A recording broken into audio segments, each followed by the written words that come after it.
Religion, at its core, is a system of beliefs and practices centered around spiritual ideas, often involving worship or adherence to a moral code. It should come as no surprise that it plays an important role in history and modern society, having the capability to influence the way we perceive the world, and a direct correlation with moral belief systems, social structures, and the grandiose meaning of life, and even being an agent used to control the masses. Think back in history to times like ancient Egypt, where pharaohs were considered gods, medieval Europe, in which the Catholic Church wielded so much power that they could kill in the name of God or even accept cash in exchange for forgiveness, and recently, Imperial Japan, or present-day North Korea. While religion as a whole can vary in its positives, negatives, and radicalism, there's a subclass of a sense that tends to draw additional criticism and is typically more frowned upon: cults. And no, I'm not talking about alt cults or alternative cultures from the defunct Cyberpunk V3 book. It haunts me every single day. I'm talking about groups often characterized by their deviant or extreme practices, typically formed around a charismatic leader or radical ideology.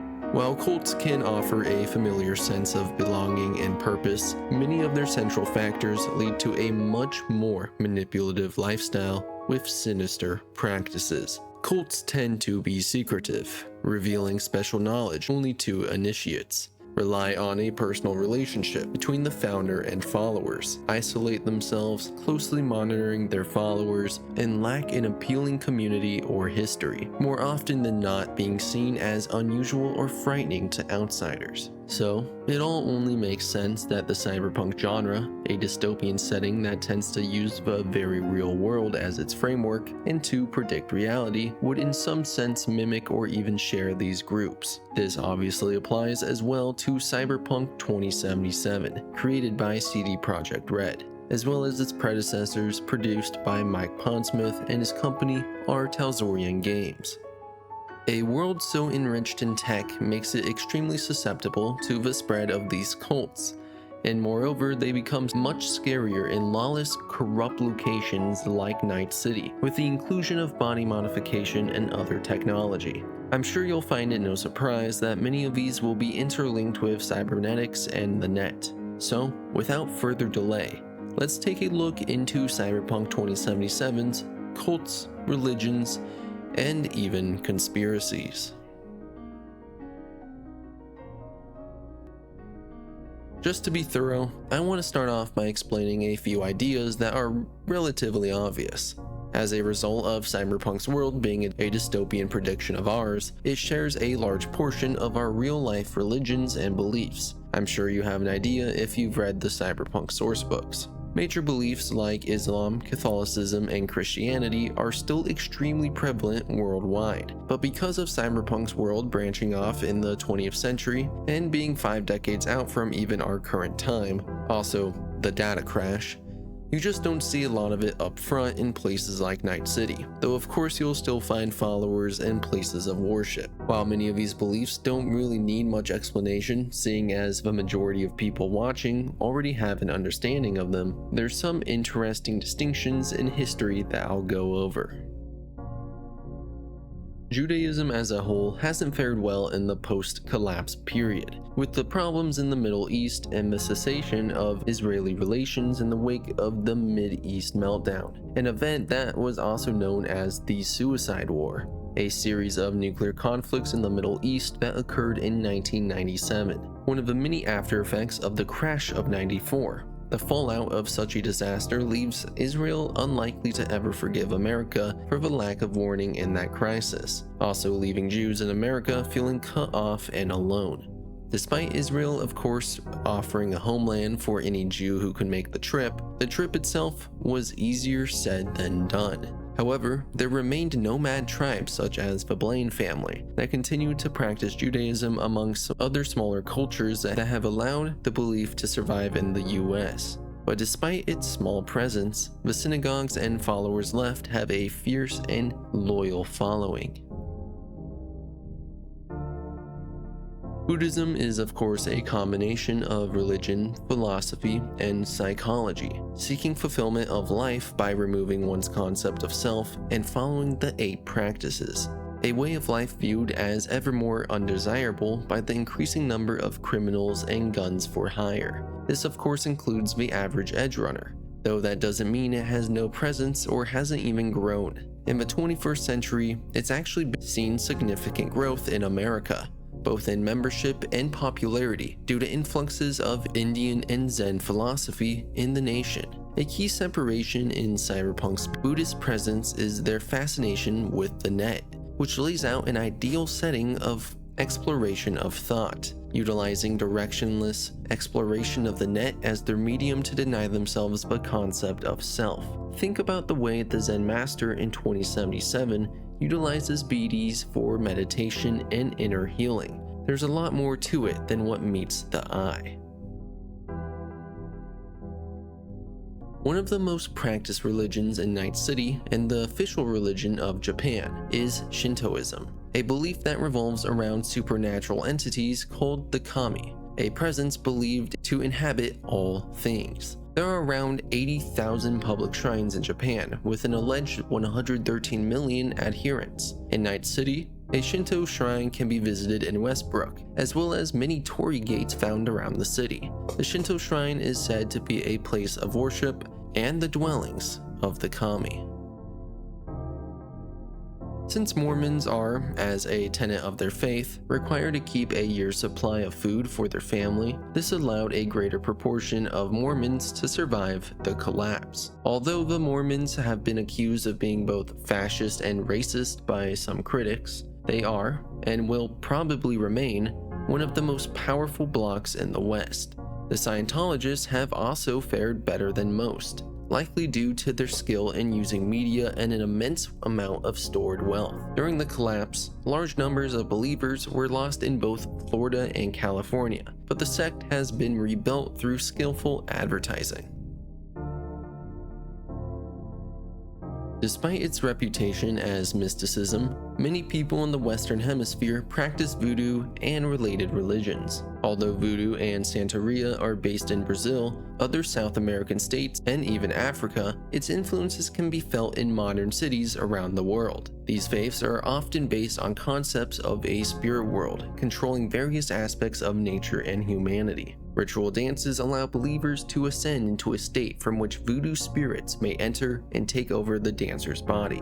Once contacted, these spirits are asked to perform services for their followers in the form of spells. Popularized in flat reel films, voodoo spells often include various curses, from mild sickness to death, along with potions for love and mind control. Voodoo's iconistic system and relative lack of writings make it an ideal religion in the new age of the net. Furthermore, practitioners of voodoo see interesting parallels between their teachings and the modern world. They argue that things like jacking into the net, thereby dislodging the focus of one's consciousness, is similar to the practice of channeling or accepting a spirit into one's body. Modern voodoo curses are not cast with dolls, rather, the caster merely burns a memory chip containing a VR simulation of the spell's effect. Now imagine this in the timeline of 2077, in which talented netrunners can perform quick hacks so invasively that they can trigger audio and visual hallucinations, even controlling their bodies to perform unthinkable acts. We could see some seriously disturbing netrunners in the future,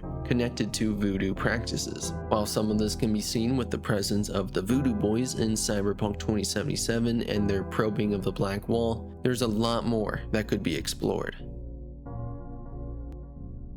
While a couple of the previous beliefs may be considered a cult by some, I would like to speak on the more prevalent philosophical beliefs during this time period, before beginning the cult portion of this video. This way, you have more insight and understanding of the different groups and their beliefs. The word Luddite is a late Victorian term used to describe a doctrine that fears technology. In the popular context, Luddites use terrorism and sabotage to accomplish their aims. The word itself comes from the name of a fictional hero of the times, Ned Ludd, who epitomized the doctrine by pitching his wooden shoes into a factory machine and destroying it. Well, I just lied. In reality, there was no real Ned Ludd. He was a mythical symbol created by the thousands of disenfranchised English textile workers who were put out of work by the advent of the steam-powered loom. While the authorities combed the murky street looking for a mythological leader, the original Luddites took to the streets, burning and pillaging, enough to get them a spot in the history books. It's important to remember that the true Luddite is more than just anti-technology. He is also willing to become violent in order to achieve his goals. For example, although groups like the Amish are definitely anti-tech, they are not violent, and therefore not considered Luddites. However, groups like the cult-like Inquisitors would be considered Luddites due to their acts of violence against users of tech. More on that later in the video. Unlike their forebears, Luddites of today do not wish a return to the ways of pre-industrial England. These Luddites are looking for a return to a more personal society, a society that isn't littered with the casualties of cyberpsychosis, the chaos of industrial waste, or the advent of bioproducts. While factions certainly differ within the movement, most agree that a different world order is needed. The Nihilists represent those who have given up on the human race entirely, usually dismissed as crazies. Their ability to survive as a cohesive movement belies this. True Nihilists have a code, a set of beliefs. Nihilism is usually considered a sect or group of Neo-Luddism. While the two groups may hold some of the same beliefs, it is safe to say they differ on one major point. Luddites believe the man still controls his collective destiny. Nihilists, however, believe we are no longer men, but animals, slaves to the machines we have created. What follows are the clear tenets of nihilism. We cannot comprehend our world. The generations before us have created one that we cannot abide. Things happen that are not controlled by men. Whether these new controllers are demons or just machines is irrelevant. As rulers of this earth, we have failed. The globe is choked with the reminders of our filth. Nothing is sacred.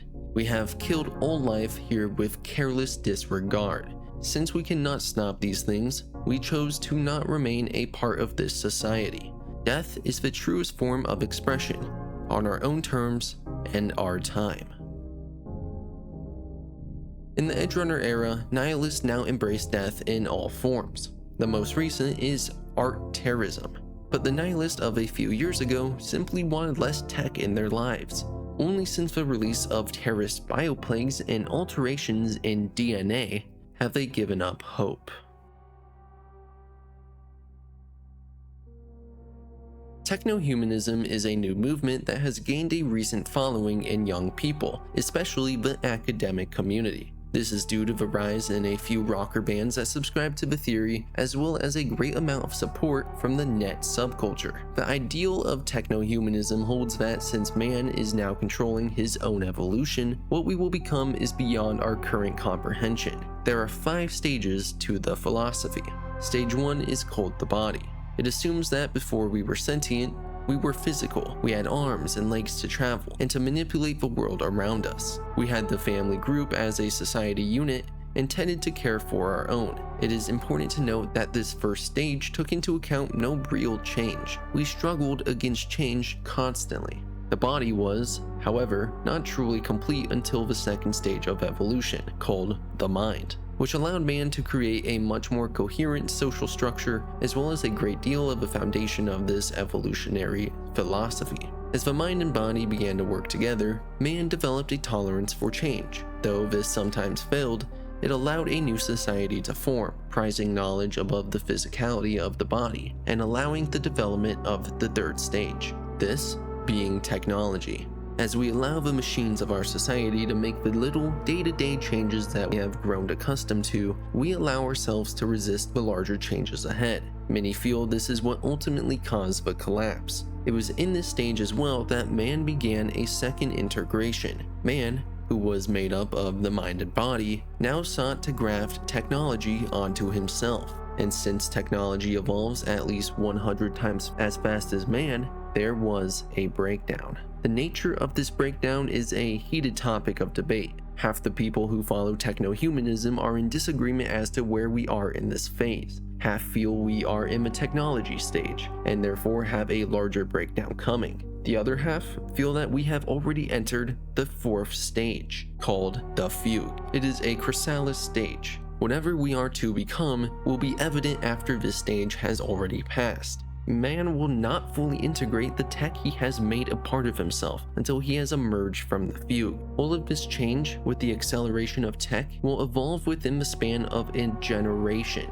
40 years or a little more, it will be the mightiest change in all of humanity. The last stage in this chain is called rebirth. It is a time of healing, a time when we atone for the thoughtless things we have done to our world and its people. With rebirth comes a sort of nirvana, a place of shining cities where all manners of men and women may live in peace and harmony with our world, maybe even with other worlds. What does this all mean? Well, it's a positive note that, like all philosophies, technohumanists see a chance to create a future golden age, if only the world will listen.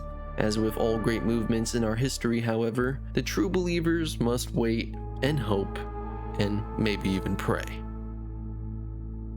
Malism is the belief that the world and everything in it at its core is evil. Humans were born in sin and will live and die in sin. People who believe in Malism mainly pray for the end of times or Armageddon to wipe out everything and end the suffering. Not much else to say on this one, as I haven't found much prevalent activity in the cyberpunk era. Realism is a relatively small religion based in many of the more technically advanced cities. Realists believe that the real universe is something unbeknownst by us, as we are living in a perfect VR simulation without the ability to breach it. Different sects occur within this doctrine, but many believe that all the religion's members are gods, who are born with their never-ending existence and have created this simulation just to pass time. And now, we have arrived at what is likely for many the most interesting, if not sometimes disturbing, portion of this video, cults. But I'll do us all a favor and start with one of the more goofy groups. By far the most infamous landmark in Memphis is Graceland, the home of the LoFi. Yes, that's right, there is an Elvis Presley poser gang. During the collapse, many Elvis fans flocked to Graceland for lack of any better structure to their lives. Kept from their idol by guards, the crowd rapidly grew unruly and overwhelmed the mansion. During this time of chaotic upheavals, the story of Elvis was deliberately twisted by an exploitative, power-hungry man named Jackson. He molded the legend of Elvis into a mutant religion, a sick parody of Christianity, which quote-unquote proves that Elvis was foretold in the Gospels, complete with resurrection, signs, appearances in shopping malls, and the like. Jackson himself was a cosmetic surgeon who had been forbidden to practice due to certain indiscretions, but that didn't stop him from molding the followers into the likeness of Elvis in return for their support and obedience. After a few years, Jackson disappeared under mysterious circumstances, which further added to the mystery of this new religion. Now, the LoFi were going full steam ahead, and even boast several hundred members living in and around Graceland.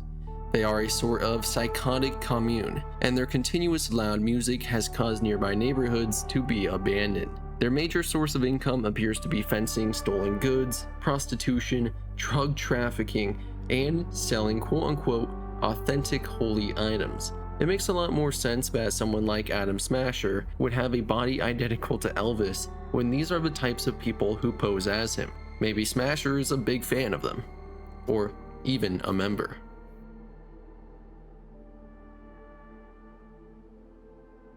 With the presence of Christianity, naturally comes the presence of Satanism. While not being a true religion, considering it is rather the pure rejection or opposition of Christianity, it still maintains worshippers, composed often of booster gangs or rocker boys that meet in small groups. even having differing variations of Satanism spread between. By the year of 2020, there was still no notable central church that had been formed for this following. But despite the lack of authority, the group as a whole declared war against the coalition against the Satanic Fellowship of the Gods. Yeah, that's a mouthful. Well, what is this group about? The name probably made that obvious, but they're a lot more extreme than you might initially assume. Considered one of the most paranoid groups on the planet, they have an entire system of belief based on the assumption that a group of evil entities control the destiny of the entire human race. Fortunately, in their scripture, good gods exist, but in order to enable them to win, they must quote-unquote weaken the grip of evil on the world. Well, what does this mean? Well, killing various prominent persons they believe are used as puppets, of course, using suicidal tactics difficult to counter by security forces. Corporations were being forced to consider a counter-cleansing procedure in the 2020s. Though not much is known currently, it seemed to have worked out pretty well in the Corp's favor.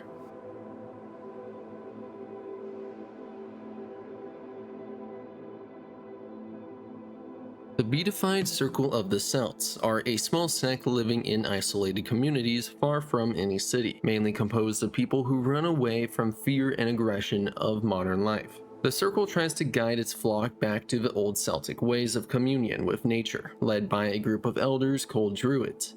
They are a peace-loving group who just wants to be left alone. They can usually be found either working on their farms or in whatever is left of forest, carrying out worship of trees. Given the scarcity of wood, it is only a matter of time before a corporation tries to get rid of them. Typically, this group is in the West or Pacific Northwest regions of the USA, where they'll be trying to save remaining second growth forests and renovate acid-wash third and fourth growth cover, often having arrangements with nomad groups to run them supplies or to provide shelter to travelers. Good-hearted punks might even come across them being attacked by AgriCorp goons and decide to help out. While this group can certainly be considered weird, they're not hurting anyone by any means. At least the majority aren't. They just want to help preserve the beautiful landscape as it used to be known.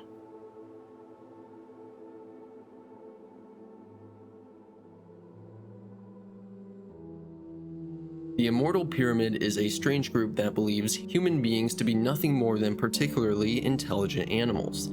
Therefore, humans don't have souls and thus do not survive death. This religion draws heavily upon the beliefs and ideas of the ancient Egyptian pantheon. Although the ancient Egyptians considered life after death a fact, the cult has disregarded this and proclaimed the gods were actually a mix of animal and man, proving beyond a doubt that man is an animal and nothing more. Not really though. This has led to an obsession with avoiding death. Cult members are very cautious, always carrying or wearing various forms of protective equipment, and fleeing from any mildly dangerous situation. They are currently trying to find enough money to build an enormous data center shaped like a pyramid. If they succeed, they will try to download their minds into the memory banks and wait in safety until someone finds a way to make them truly immortal. These followers are usually found in northeastern universities, often hiring out edgerunners to help locate Egyptian artifacts or as hired guns against any conflicting groups. Maybe the group got what they wished for thanks to Arasaka, or perhaps even Old Cunningham. What would be more valuable than willing participants to the Soul Killer program?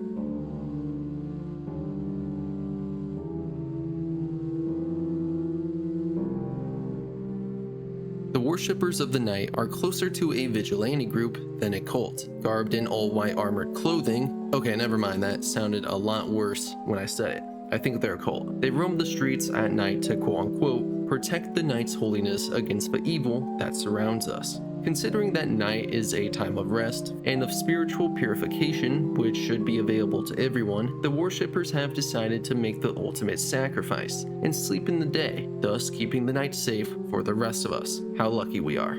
Despite their reliance on donations, they are often funded by corporations for short periods of time. Several companies like to have the sect patrol their areas because they are less costly than mercenaries, don't require hazard pay, and will fight to the bitter end. On the other hand, they don't work during the day, so that's a pretty big employment issue. These small groups are spread nationwide, typically forming or migrating wherever they are needed. The sect espouses a mix of Euro-maximalist doctrine and identification with such ancient religious knighthoods such as the Templars. I mean, they're even considering applying to the Catholic Church to be recognized as a warrior group. So if you're on their good side, these guys don't seem so bad to keep around.